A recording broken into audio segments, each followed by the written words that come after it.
출애굽하는 이스라엘 백성들에게 하신 말씀이죠. 자, 출애굽하는 이스라엘 백성들을 한마디로 표현하면 어떻게 표현할 수 있을까요? 부녀자들과 아이들, 노인, 또 함께 거류하던 잡족들, 그리고 가축들이 두루 섞인 그런 집단이 길도 없는 끝도 없는 광야를 걷고 있는 그림을 머릿속으로 한번 생각해 보십시오. 무거운 발걸음을 터벅터벅 내려놓을 때마다 엄청난 흙먼지가 사방에서 일었을 것입니다. 200만 명에 가까운 200만 명이 넘는 그런 사람이 한꺼번에 내는 소음도 대단했을 것입니다. 거기에다가 가축들이 내는 소음, 아이들이 떠드는 소리,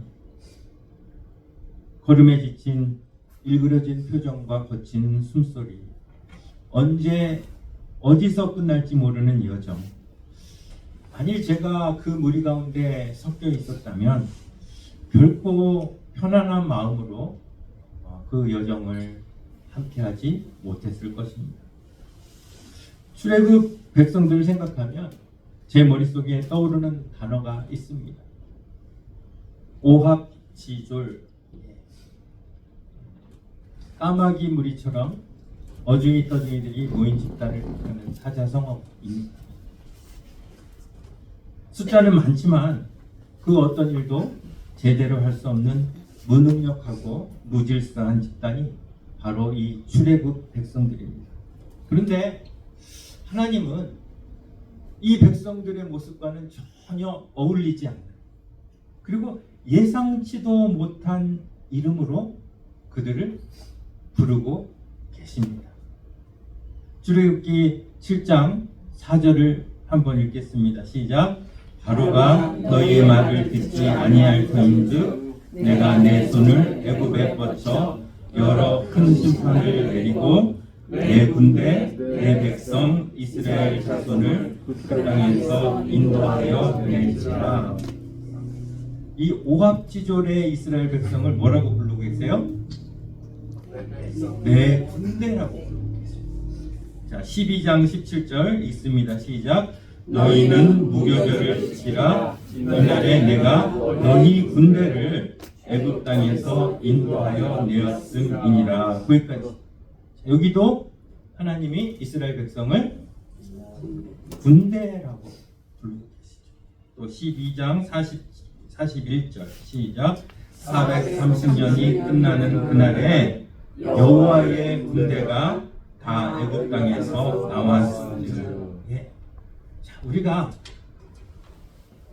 생각하면은 정말 이렇게 와글와글 막 이렇게 어수선한 그런 분위기에 그런 이스라엘 백성이라고 생각을 하는데, 하나님은 이스라엘 백성을 군대라고, 그것도 그냥 군대가 아니라 여호와의 내 군대라고 하시는 거죠. 무기도 없습니다. 행진하는데 발도 안 맞습니다. 여자와 어린아이, 심지어 가축까지 함께하는 군대라니.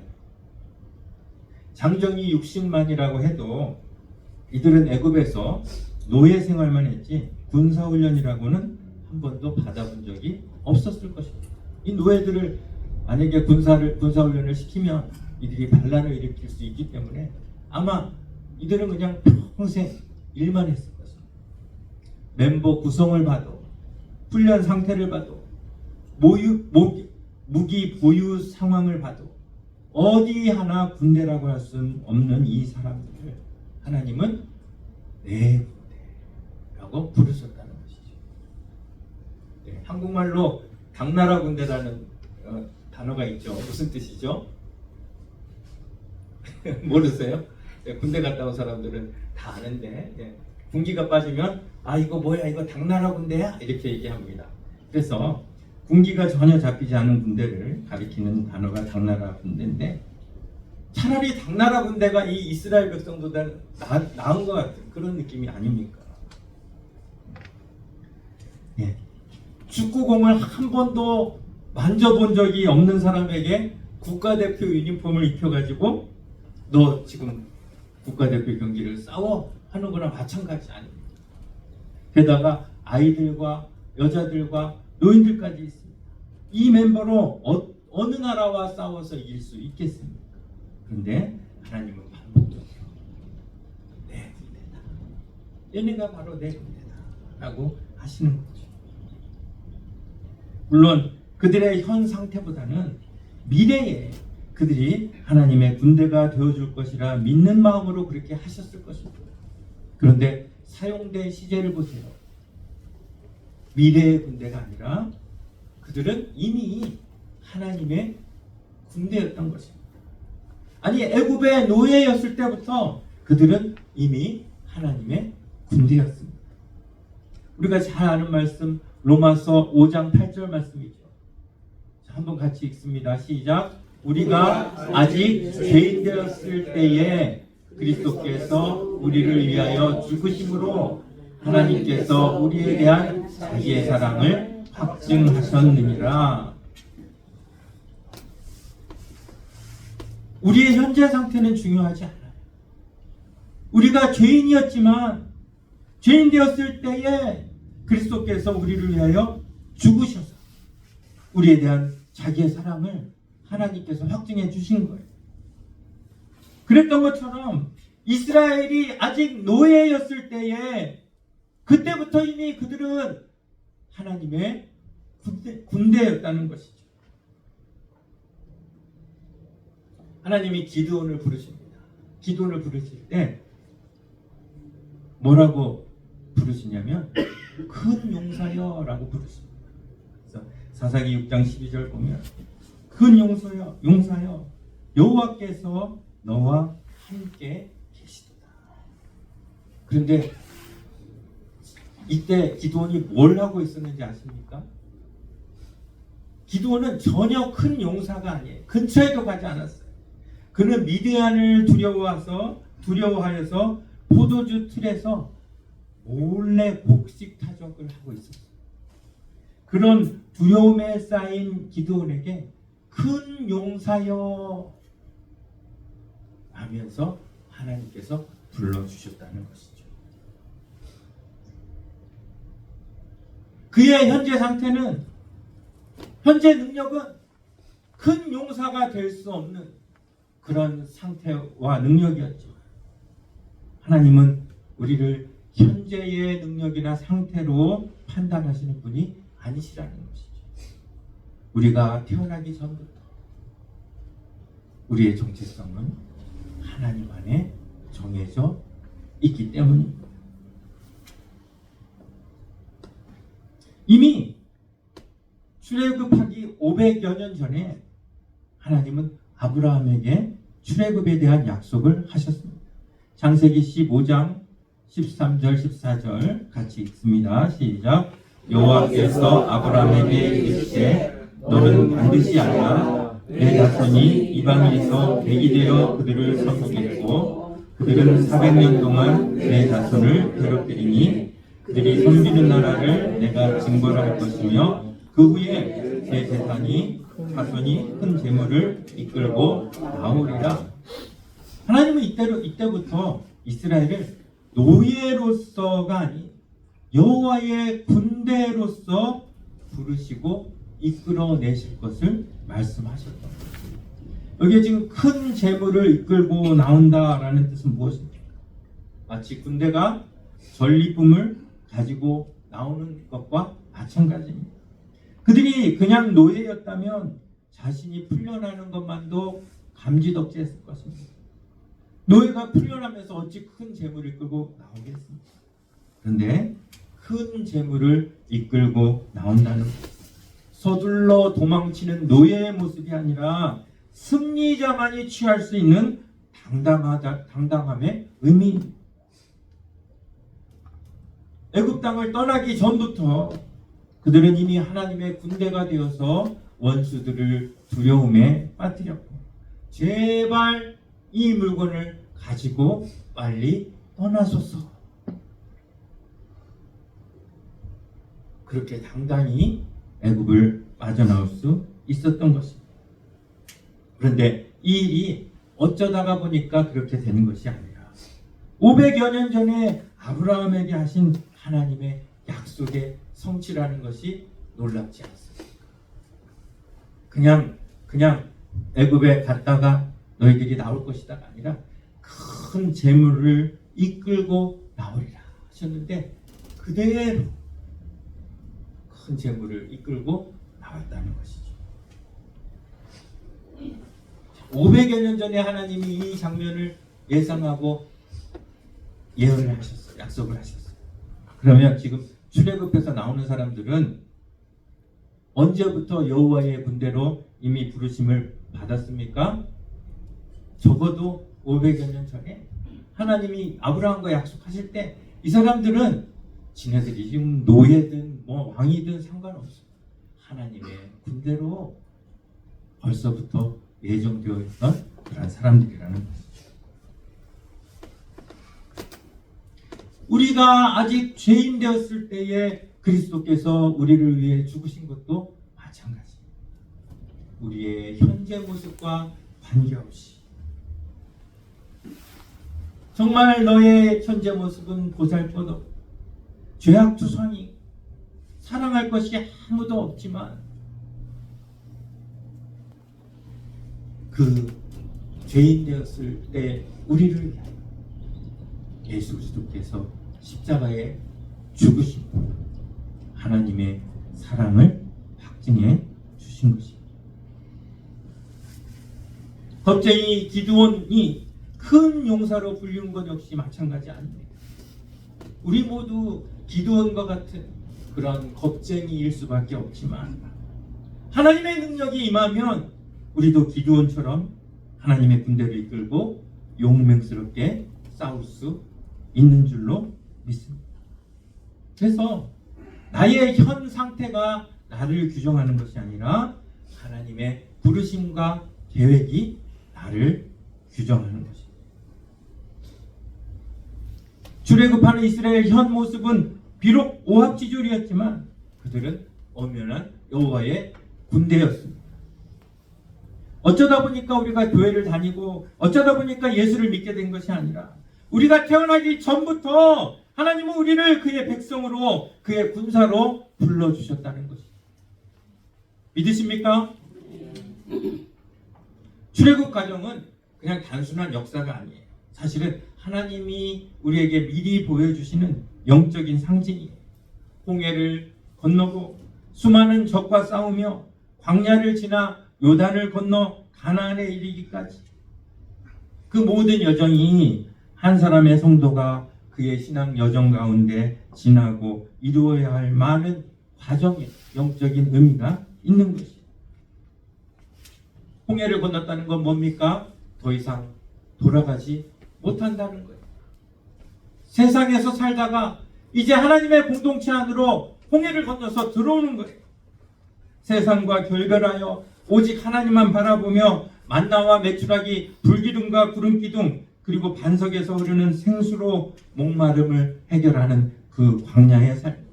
비록 고달프지만 하나님의 임재로 인한 기쁨이 충만한 삶입니다. 말씀을 순종하는 기쁨이 가득한 삶입니다.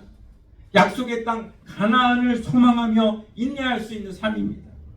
이러한 광야의 삶을 하나님은 성도 한 사람 한 사람에게 살도록 요청하시는 것, 허락하신 것.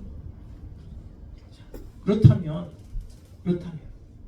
이제 광야 40년의 이 시간을 앞두고 있는 이스라엘 백성들이 평범한 민간인으로 출발하는 게 좋습니까? 아니면 군인으로 출발하는 게 좋습니까?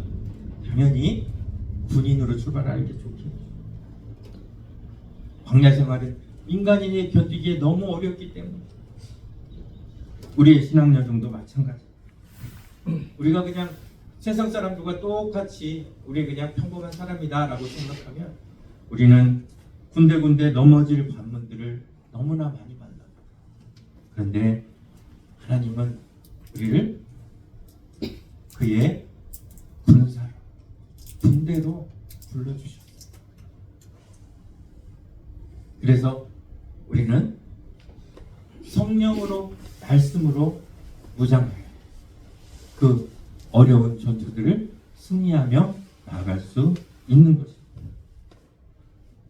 그들이 원하든 원하지 않았든 하나님이 이스라엘을 군대라고 부르신 것처럼 우리가 하나님을 만나 그의 백성이 되기로 결단하는 순간 우리의 의사와는 별도로 우리는 하나님의 군대에 편입된 줄을 믿으십니까?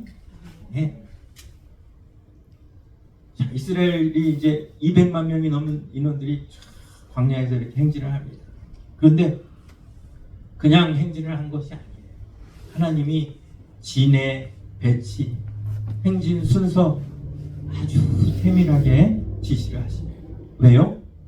그들은 민간인이 아니라 군인이기 때문에, 하나님의 군대였기 때문에. 그래서 200여만 명이 한꺼번에 이동하는 중에도 이 광야의 행진은 대오를 맞춰서 질서정연하게 움직였다는 것이죠. 그렇다면 하나님의 군대로 부름받은 우리의 삶 역시도 이 원칙에 의해 움직여져야 해요. 하나님은 진을 잘 정렬하여서 순서에 따라 행진하라고 하시는데 진열에서 이탈하는 교회들, 낙오하는 성도들이 자꾸만 생깁니다. 그리고 이제는 이 이탈과 낙오가 지극히 정상적으로 받아들여지는 그런 시대가 되었어요. 교회는 하나님이 원하시는 군대로 부르심을 받았는데 하나님이 원하시는 군대가 아니라 평범한 민간인으로 살고자 하는 사람들이 주도해버릴 그러한 모임으로 전락해버렸어요. 우리가 하나님의 군사로 부름을 받았는데 현실에 안주하고픈 그런 마음이 든다면 광야의 생활에서 낙오할 수밖에 없는 것이죠. 우리가 예수를 믿는 순간 이 세상은 더 이상 평안이 안주하는 것이 아니라 영적인 전쟁터라는 것을 기억하시는 여러분들이 되시기를 바랍니다. 이렇게 하나님의 군대로 부름받은 이스라엘은 이후에 이제 많은 전투를 감당하게 됩니다. 그런데 그 싸움의 원리가 뭐였냐는 것이죠. 그 싸움의 원리가 오늘 우리가 읽은 본문 출애굽기 14장 14절 말씀입니다. 혹시 다 기억하시나요? 한번 암송해 볼까요? 암송해 보겠습니다. 시작. 여호와께서 너희를 위하여 싸우시니 너희는 가만히 있을지어다. 얼마나 암송하기 편한 구절입니다. 여호와께서 너희를 위하여 싸우실 것이다. 너희는 가만히 있으라. 하나님이 모집하신 군대는 온갖 무기로 무장한 군대가 아니었어요. 힘세고 실력 있는 사람만 모이는 군대도 아니었어요. 하나님이 모집하신 군대는 어떤 사람이 있는 군대예요? 가만히 있을 줄 아는 사람. 여러분, 가만히 있는 게 쉽습니까? 절대 쉽지 않죠. 아이들이 둘이서 무슨 게임을 하고 있으면 부모가 그냥 가만히 보고 있는 게 너무 어려워요. 옆에서 장기를 두고 있으면 입이 간질간질해요.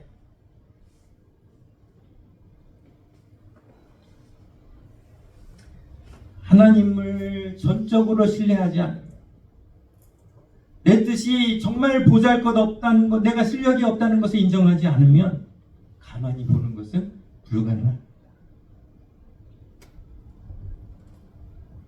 오합지졸이라도 하나님께 전혀 문제되지 않았던 이유가 바로 여기에 있습니다. 하나님이 원하시는 싸움은 믿음과 순종의 싸움 문제였지 힘과 무기의 문제가 아니었기 때문입니다. 그렇게 애굽을 빠져나간 하나님의 군대는 곧바로 전쟁에 투입됩니다. 자, 누구와의 전쟁입니까? 애국과의 전쟁입니다. 바로와의 전쟁이에요. 앞에는 홍해가 가로막혔고 뒤에는 바로의 세계 최강의 군대가 쫓아오는 상황. 그들에게는 아무 무기도 없습니다. 싸움에 나갈 만한 무예가 뛰어난 사람도 없습니다. 누가 봐도 결과는 뻔했습니다. 하지만 모두의 예상을 뒤엎는 결과가 그들 뒤에 있었습니다. 용맹을 자랑하는 바로의 군사들은 전멸하고 하나님이 내 군대라고 불러주셨던 이스라엘은 어린아이 하나도 상하지 않았습니다. 에이, 그게 무슨 전쟁입니까? 라고 이야기할 수도 있습니다만 결과를 보십시오. 분명히 적들이 싸우려고 왔고 그들이 전멸했으니 전쟁이 맞습니다. 근데 어떤 방법으로 전쟁을 치렀습니까? 그들은 가만히 보기만 했어요.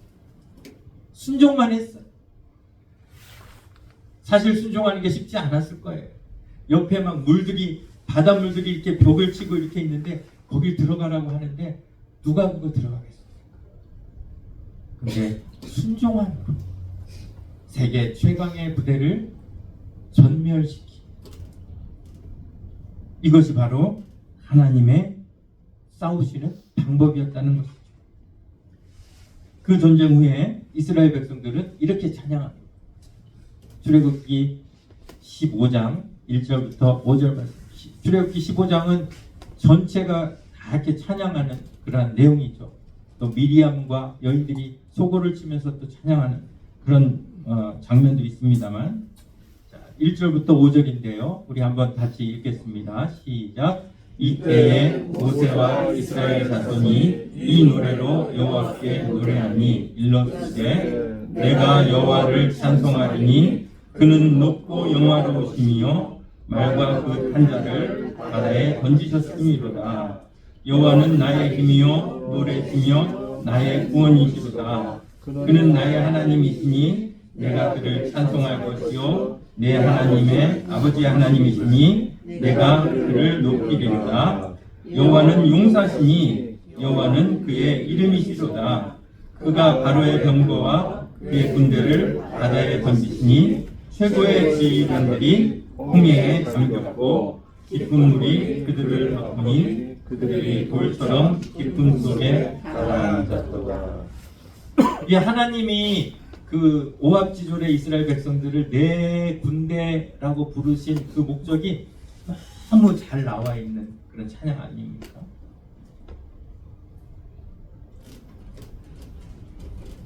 본인들이 이게 전쟁인가 아닌가 인지도 못하는 상황에 전쟁이 그냥 끝나버린 거예요. 애초에 하나님이 원하셨던 것이 바로 이것이. 다시 한번 우리 출애굽기 14장 14절 한번 같이 읽어볼까요? 암송해볼까요? 시작. 여호와께서 너희를 위하여 싸우시리니 너희는 가만히 있으라. 예, 있을지니라. 이 말씀 그대로 이루어졌습니다. 하나님이 원하시는 전쟁이 이런 방식이었고 이 방식에 맞는 군대를 하나님은 모으신 것이. 너희는 나의 군대다. 자, 그렇게 홍해를 건넌 후에 또 바로 다음에 누구랑 싸웁니까? 아말렉과 싸웁니다. 그런데 아말렉과는 실제로 전쟁을 해야 했어요. 무기도 없고 군사훈련도 없었지만 그들이 군대가 아닌 건 아니었어요. 그들은 여전히 군대로 하나님의 싸움을 싸웠습니다. 근데 무슨 일이 일어났습니까? 모세가 손을 들면 이스라엘이 이기고 손을 내리면 졌습니다. 무슨 전쟁이 이런 전쟁이 있어요? 만약에 축구 경기를 하는데 이런 일이 있다면 여러분 그 믿으시겠어요? 그냥 우리 다 그냥 뭐 세계 최고의 팀이 이렇게 세계 최고의 나라 지난번에 아르헨티나가 우승을 했어요. 아르헨티나 국가대표하고 경기를 하는데 한국에는 축구공을 만져보지도 못한 그런 사람들이 유니폼을 입고 딱 서 있어요. 누가 봐도 이거는 그냥 100대 0 이렇게 생각을 하는데 갑자기 모세가 손을 딱 들어요. 그러니까 우리 편이 그냥 이겨버려요. 여러분 이게 말이 됩니까? 지금 이런 일이 일어난 거예요. 하나님의 전쟁은 처음부터 실력으로 싸우는 전쟁이 아니었다는 것이죠. 그렇기 때문에 그들이 아무 자격 없지만, 아무 능력 없지만 하나님이 내 군대다 불러주신 것이죠. 하나님께서 우리를 부르신 것도 마찬가지예요. 우리가 실력이 있어서 내가 어떻게 하나님의 군대가 돼? 내가 어떻게 하나님의 일을 해? 그런 생각하실 필요가 없다는 거예요. 결론입니다. 우리는 하나님의 군대하면 뭔가 거창한 규모와 위용을 갖췄을 것으로 생각하는데, 실상 하나님이 택하신 군대는 여자와 아이, 가축까지 포함한 오합지졸의 집단이었다는 것이죠. 왜냐하면 그들이 싸워야 할 전투가 힘이 아닌 믿음과 순종으로 싸우는 전투였기 때문입니다. 이후 40년 광야 생활 동안, 또 요단을 건너 가나안 정복하는 그 전쟁까지 하나님의 군대는 파죽지세로 모든 적들을 물리칩니다. 하지만 유일하게 패했던 아이성 전투를 생각해 보십시오. 그들은 하나님이 원하셨던 믿음과 순종이라는 무기 대신 어떤 무기를 내세웠습니까? 자신들의 힘이라는 무기를 내세웠어요. 월등히 앞서는 전력이었음에도 불구하고 그들이 패할 수밖에 없었던 이유는 하나님의 군대가 세상 군대를 흉내내기 때문입니다. 교회가 세상 단체를 흉내내면 안 되는 이유입니다. 세상 방법과 지혜를 다 내려놓고 하나님의 싸우심을 가만히 볼 수 있는 것, 그것이 교회가 승리할 수 있는 유일한 방법인 줄 믿습니다. 하나님이 우리를 교회로 불러주셨습니다. 하나님의 군대로 불러주셨습니다. 왜냐하면 우리는 앞으로 많은 전투를, 많은 싸움을 싸워야 하기 때문입니다. 그런데 그 전투를 회피하는 사람들이 있어요. 전투를 회피하고는 가나안 땅을 도달할 수가 없어요. 그 전투를 내 힘으로, 내가 가진 것으로 싸우려고 하는 사람도 승리할 수가 없어요. 오직 가만히 서서 하나님이 하시는 일을 믿음과 순종으로 지켜보는 사람만이 승리할 수 있는 싸움을 하나님은 우리에게 허락하셨다는 것이죠. 오합지졸의 이스라엘 백성을 내 군대라 불러주신 하나님은 오늘도 부족하기 짝이 없는 저와 여러분을 내 군대로 불러주셨습니다. 그것은 내가 잘나서가 아니라, 나의 공로가 있어서가 아니라 전적인 하나님의 은혜입니다. 오늘 이 말씀을 보면서 우리는 어떤 군사가 되어야 할지, 어떤 싸움을 싸워야 할지 함께 생각해보는 그런 시간이 되었으면 좋겠습니다. 나의 모든 것을 다 내려놓고 오직 하나님께서 일하심을 믿음과 순종으로 기다릴 수 있는 성도, 가만히 바라볼 수 있는 그러한 성도들이 다 되시기를 간절히 원합니다. 기도하겠습니다.